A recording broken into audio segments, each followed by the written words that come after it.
नमस्कार दोस्तों, Byju's exam prep IAS Hindi में आप सभी का स्वागत है।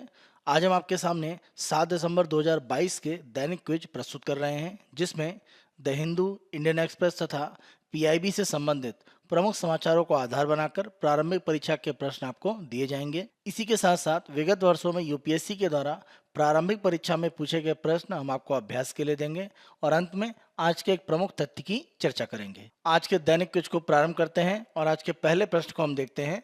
कंगारू अदालतों के संबंध में निम्नलिखित कथनों में से कौन सा या कौन से सही हैं या हैं। जब हम कंगारू अदालतों की बात करते हैं तो इनका निर्माण प्रमुख रूप से कुछ विशेष रूप में अगर हम देखें जो प्रथाएं हैं उनका पालन करने के लिए, जाति या धर्म के संबंध में कुछ प्रतिबंध हैं उनका पालन करने के लिए बहुत ही स्थानीय स्तर पर किया जाता है और इसमें विशेष रूप से किसी जाति वर्ग का एक तरह से प्रभुत्व रहता है और उनके द्वारा अन्य जाति या अन्य धर्मों पर एक तरह से अपने जो नियम है वो थोपने का प्रयास किया जाता है और कोशिश ये रहती है कि इस आधार पर अलग अलग तरह की जो स्वतंत्रताएं हैं उनको रोका जाए और जो भी कह सकते हैं परंपरागत प्रथाएं हैं वो चाहे आज की स्वतंत्रताओं की बाधा के रूप में देखी जाती हैं, उनको चालू रखने का एक प्रयास किया जाता है। आप ऐसा भी कह सकते हैं कि पितृसत्तात्मक जो स्थिति है उसको स्थापित करने का एक प्रयास है। तो यहाँ पर पहला कथन सही है, यह एक अनधिकृत अदालत है जो कानून द्वारा स्वीकृत नहीं है, इसे कानूनी रूप में कोई दर्जा प्राप्त नहीं है। दूसरा, कंगारू अदालतें अनुचित हैं। पहले से ही आप देखें दूसरे कथन पर आ सकते हैं, जब कानून के द्वारा स्वीकृत नहीं है तो ये स्वयं अपने आप अनुचित हो जाती है।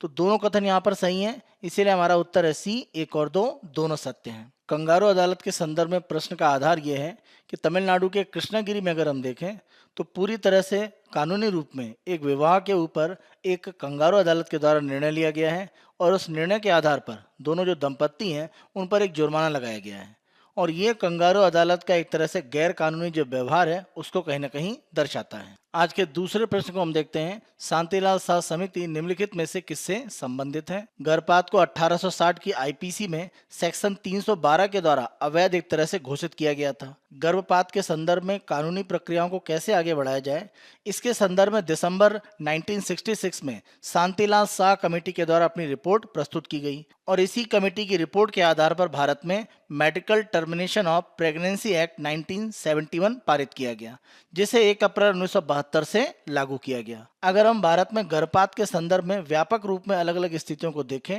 तो शांतिलाल शाह समिति की जो रिपोर्ट है वो काफी महत्वपूर्ण है।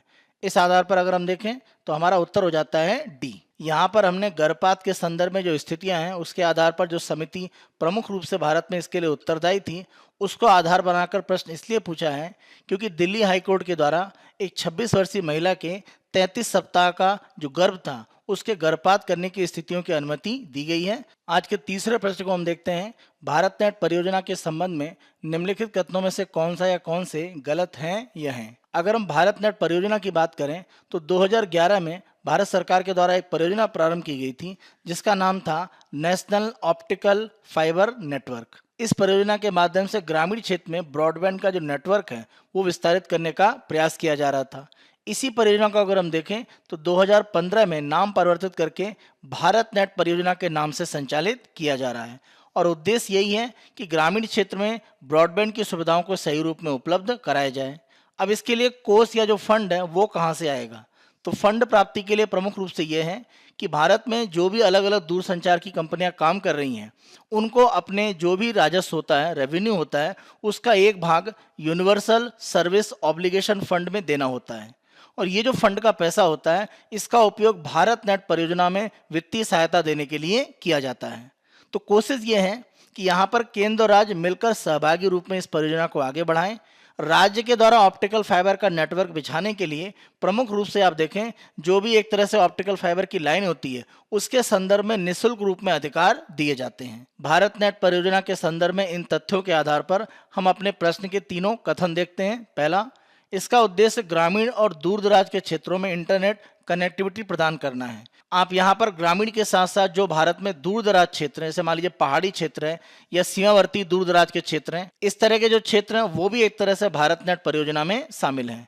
दूसरा, इस पूरी परियोजना को यूनिवर्सल सर्विस ऑब्लिगेशन फंड द्वारा वित्त पोषित किया जाता है। दूसरा कथन भी सत्य है, यह परियोजना केंद्र राज्य की सहभागी परियोजना है जिसमें राज्य ऑप्टिकल फाइबर नेटवर्क की स्थापना के लिए मार्ग का अधिकार निःशुल्क प्रदान करके योगदान दे रहे हैं। तो तीसरा कथन भी सत्य है। तीनों सत्य है, इसीलिए हमारा उत्तर हो जाता है डी। इनमें से कोई भी कथन गलत नहीं है, क्योंकि हमें गलत कथन को चुनना था। यहाँ पर इस प्रश्न का आधार यह है कि भारत नेट परियोजना के निर्माण में भारत सरकार के द्वारा ग्रामीण क्षेत्र और दूर दराज क्षेत्रों में ब्रॉडबैंड की सुविधाओं को फैलाने के लिए ऑप्टिकल फाइबर का जो नेटवर्क बिछाया जा रहा है, उसमें जो भी एक तरह से आधारभूत ढांचा बना हुआ है, जैसे अगर हम मान लें दो ग्रामीण क्षेत्रों के बीच में ऑप्टिकल फाइबर का नेटवर्क बिछा हुआ है, तो इसको एक तरह से मौद्रीकृत करना, यानी किसी दूसरी या किसी निजी संस्था को देकर इससे कुछ आर्थिक एक तरह से लाभ प्राप्त करना, क्योंकि ये कार्य भारत में नेशनल मोनेटाइजेशन पाइपलाइन योजना में चल रहा है। लेकिन अगर हम यहाँ पर दूरसंचार विभाग की बात करें तो उनका यह कहना है कि भारत नेट परियोजना में जो भी एक तरह से ऑप्टिकल फाइबर का नेटवर्क बिछाया गया है उसको मौद्रीकृत या मोनेटाइज नहीं किया जाएगा। उसका कोई आर्थिक उपयोग करने के लिए किसी अन्य को उसे लीज पर देना या अन्य प्रकार से उसका मौद्रीकरण करना, ऐसा नहीं किया जाएगा। आज के चौथे प्रश्न को हम देखते हैं। निम्नलिखित युग्मों पर विचार कीजिए। यहाँ पर आपको एक तरफ लड़ाई दी गई है और दूसरी तरफ किनके बीच में ये लड़ी गई हैं वो दिया गया है। यहाँ पर आपको सही मिलान बताना है कि दोनों युग्म कहाँ कहाँ सही हैं। पहला, हाइडेस्पीस की लड़ाई। देखिए, अगर हम हाइडेस्पीस की बात करें तो ग्रीक भाषा में ये झेलम का एक तरह से नाम होता है, यानी झेलम नदी के तट पर लड़ा गया युद्ध, जिसको हम हाइडेस्पीस की लड़ाई भी कहते हैं। और ये सिकंदर महान और राजा पोरस के बीच में लड़ी गई थी। इस आधार पर पहला मिलान सही है। दूसरा, बालीग्राम की लड़ाई। आप देखें, इस लड़ाई को कन्नौज का युद्ध के नाम से भी जाना जाता है और प्रमुख रूप से इस युद्ध में अगर हम देखें तो हुमायूं और शेरशाह आमने सामने थे। दूसरा कथन भी सत्य है।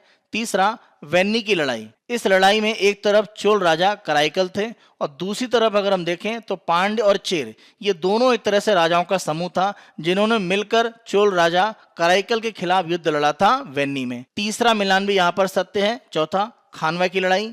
खानवा की लड़ाई अगर हम देखें तो बाबर के द्वारा जरूर लड़ी गई, लेकिन उनके सामने सुल्तान महमूद लोदी नहीं थे, उनके सामने थे राणा सांगा। इस रूप में अगर हम देखें तो यहाँ पर जो चौथा मिलान है वो गलत है, यानी 1, 2, 3 ये 3 मिलान सत्य हैं, यानी हमारा उत्तर है सी, केवल 3 युग्म सत्य हैं। यहाँ पर यह प्रश्न हमने आपसे इसलिए पूछा है क्योंकि भारत और यूनान के बीच में जो भी एक तरह से सांस्कृतिक संबंध प्राचीन समय से रहे हैं, उसके संदर्भ में जेएनयू में एक कॉन्फ्रेंस का आयोजन किया जा रहा है। दैनिक क्विज के दूसरे भाग में हम यूपीएससी के द्वारा विगत वर्षों में प्रारंभिक परीक्षा के जो प्रश्न हैं वो आपको अभ्यास के लिए देते हैं। आज हम इसी वर्ष प्रारंभिक परीक्षा में पूछा गया प्रश्न आपको अभ्यास के लिए दे रहे हैं। प्रश्न को हम देखते हैं। यूएस फेडरल रिजर्व की सख्त मुद्रा नीति से पूंजी पलायन की ओर ले जा सकती है।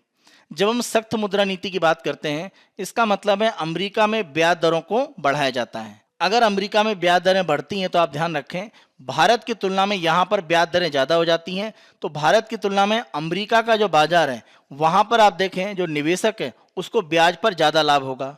तो भारत में जो निवेशक हैं वो अपने निवेश को यहाँ से हटाकर कहाँ ले जाएंगे? अमेरिका में। तो जब भी सख्त मुद्रा नीति होगी, अमेरिका में ब्याज दरें बढ़ेंगी। और अमेरिका में ब्याज दरें क्यों बढ़ाई जा रही हैं? वहां पर मुद्रास्फीति का सामना करने के लिए। तो ऐसी स्थिति में भारत से पूंजी पलायन की स्थिति हो सकती है। पहला कथन सत्य है। दूसरा, पूंजी पलायन वर्तमान विदेशी वाणिज्यिक ऋण ग्रहण यानी एक्सटर्नल कमर्शियल बोरोइंग्स वाली फर्मों की ब्याज लागत बढ़ा सकता है। देखिए, जब भी बड़े पैमाने पर पूंजी पलायन होता है, इसका मतलब अर्थव्यवस्था से डॉलर बाहर जा रहा है, और ऐसी स्थिति में डॉलर का जो मूल्य है वो एक तरह से मजबूत होता है, रुपए कमजोर होता है। यानी अगर $1 मान लीजिए 70 रुपए का है, तो हो सकता है कि ये बढ़कर पहुंच जाए कितना? 75 रुपए, क्योंकि डॉलर तेजी से जा रहा है, डॉलर महंगा हो रहा है, आपको ज्यादा रुपए देकर डॉलर मिलेगा। तो ऐसी स्थिति में जब 70 रुपए का डॉलर है वो अगर 75 रुपए का हो जाएगा, तो अगर किसी ने बाहर से उधार लिया है, किसी विदेशी देश में उधार लिया है, मान लीजिए किसी कंपनी को ब्याज के लिए $1 देना था, तो पहले उसको कितना देना पड़ता? 70 रुपए। अब कितना देना पड़ेगा? 75 रुपए। तो ब्याज की लागत बढ़ जाएगी, ये बिल्कुल सही बात है। तीसरा, घरेलू मुद्रा का अवमूल्यन ईसीबी से संबद्ध मुद्रा जोखिम को घटाता है। देखिए, जब हम मुद्रा अवमूल्यन की बात करते हैं तो अपनी मुद्रा के मूल्य को कम करना, घटाना। तो 70 से 75 होना अगर मान लीजिए सरकार के द्वारा किया जाता है, वैसे भारत में नहीं होता है, जैसे चीन जैसी अर्थव्यवस्थाएं करती हैं, तो अगर मुद्रा का अवमूल्यन किया जाता है, 70 से 75 किया जाता है, तो अभी हमने देखा ब्याज की लागत क्या होगी? बढ़ेगी। तो ये क्या है? आपने विदेशों से जो ऋण ले रखा है वहां पर अब आपको ज्यादा ब्याज देना पड़ेगा, तो आपका मुद्रा जोखिम क्या है? बढ़ जाता है, न कि घटता है। तो यहां पर जो घटने की बात की गई है वो गलत है, आपका मुद्रा जोखिम बढ़ जाएगा।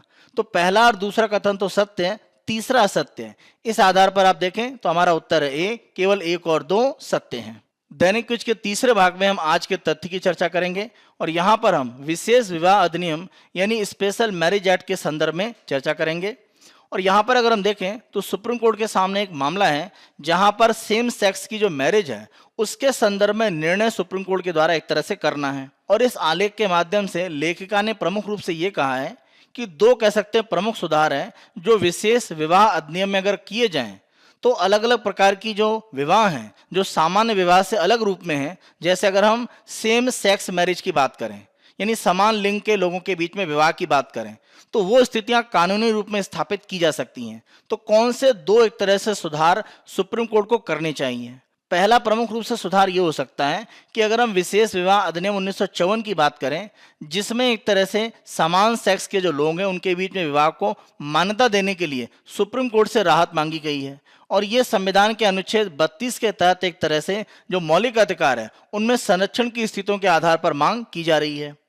तो अगर हम विशेष विवाह अधिनियम 1954 की धारा 4 की बात करें तो वहां पर अगर हम देखें तो विवाह के लिए प्रमुख रूप से आप देखें पुरुष के लिए 21 वर्ष और महिला के लिए 18 वर्ष की आयु की बात की गई है।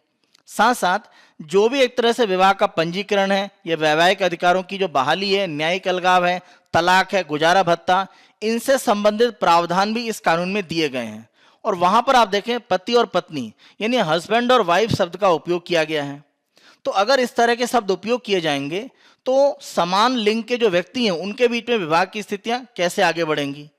तो यहाँ पर सुझाव ये दिया जा रहा है कि ये जो पति और पत्नी शब्द है यहाँ पर इसको स्पाउस से रिप्लेस कर दिया जाए।